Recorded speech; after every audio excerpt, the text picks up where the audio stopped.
Cairo के फ़ायदे क्या होते हैं और ये कैसे अलग है फिजियोथेरेपी से?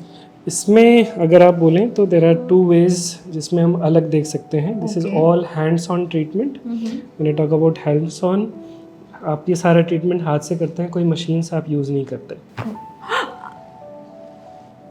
ठीक है. दूसरा जो मेन डिफरेंस ये होता है कि दिस इज़ मेनली आपका जो मसल जॉइंट का प्ले है, that it improves in a certain way. ये आवाज़ काफ़ी खतरनाक है वैसे. थोड़ा सा आपका मसल भी थोड़ा टाइट है, बट आई थिंक उस पर बाद में काम कर लेंगे. ओके. ठीक है, चलें. I think we can move to the next one. अगर आप करना है तो मेरी फ्लेक्सिबल हो गई है. अरे हाँ. मुझे पहले आवाज़ सुन के ऐसा लग रहा था जैसे कि मतलब कुछ दर्द तो नहीं हो, पर दर्द बिल्कुल नहीं हुआ. नहीं.